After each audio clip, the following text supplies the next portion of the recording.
참 예수님 이승환 시몬 신부입니다. 여러분의 시간 소중하니까 빠른 배속으로 보는 것을 추천드립니다. 오늘 함께 나눌 이야기는 이웃사랑에 대한 이야기예요. 어쩌면 많은 신앙인들이 가장 어려워할 수 있는 부분이기도 합니다. 그래서 이웃사랑이 어떻게 이루어지는지, 그리고 자칫 맹목적인 이웃사랑으로 내 마음속을 고갈이 심해져서 하느님으로부터 멀어지지 않기 위해서 어떻게 해야 되는지 한번 제 생각을 나눠드리도록 하겠습니다.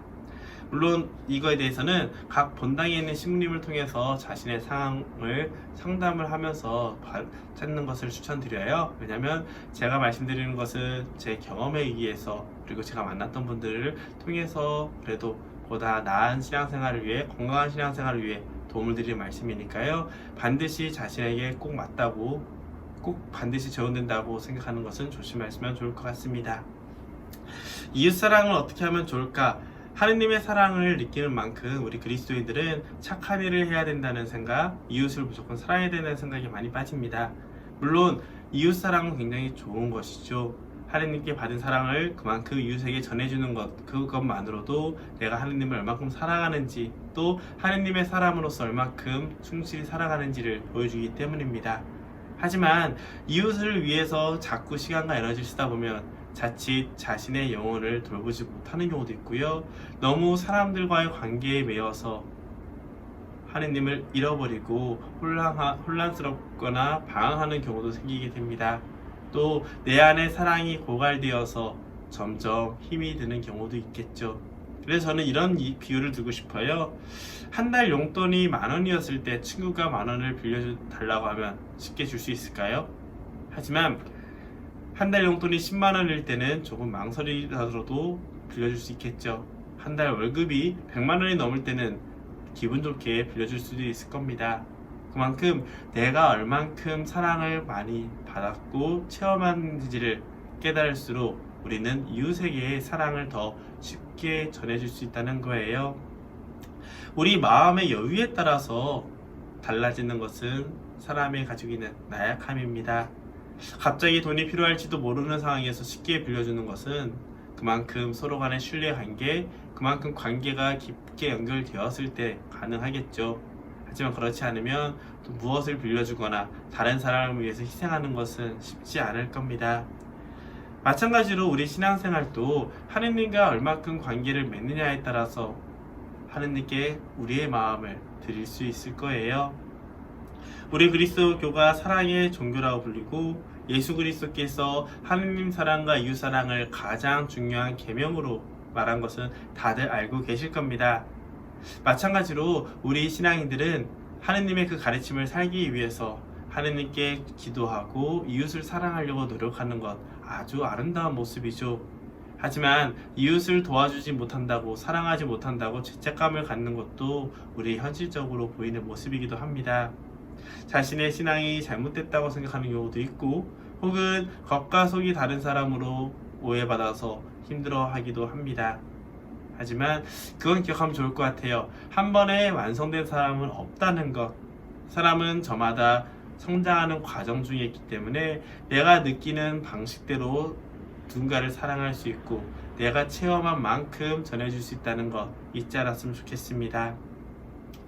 물컵에 물이 조금 있으면 목마름을 해결하기 힘들지만 물이 많을수록 서로 갈증을 함께 해소할 수가 있습니다. 그래서 저는 이런 비유를 드는 편이에요. 내 안에 물컵이, 우리 각자는 하나의 물컵인데 하느님의 사랑이 쭉 부어져서 채워졌을 때 어느 순간 넘치는 순간이 있을 거예요. 그것이 바로 이웃사랑의 표현이라는 것이죠. 내가 사랑을 받아본 사람은 그 사랑하는 방식을 전해줄 수 있습니다. 마찬가지로 하느님의 사랑이 내 안에 계속 채워지는 가운데 이웃에게 그 사랑의 마음을 전하는 것은 자연스러운 모습이라는 것이죠.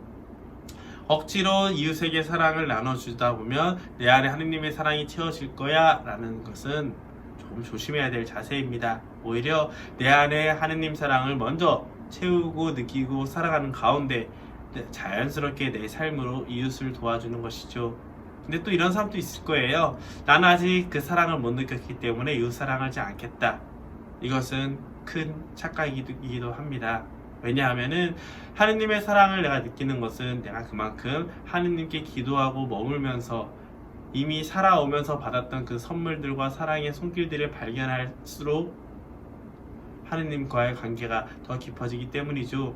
만약 하느님의 사랑을 못 느꼈다고 하면 그만큼 나 자신의 삶을 돌아보지 않았고, 우리가 함께 고백하는 하느님이 아니라 내가 만들어낸 하느님일 수도 있을 뿐만 아니라 나 자신에 대해서 제대로 보지 못하는 그런 약함을 의미하기도 합니다.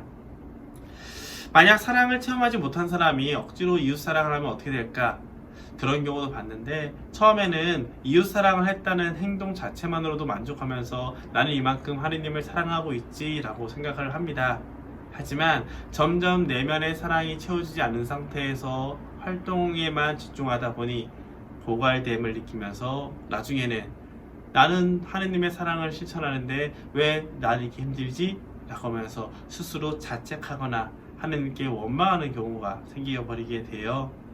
더 나가면 자신에 대한 분노, 하느님에 대한 분노로 이어져서 우리의 신앙생활 자체가 멈춰지는 일도 생기죠.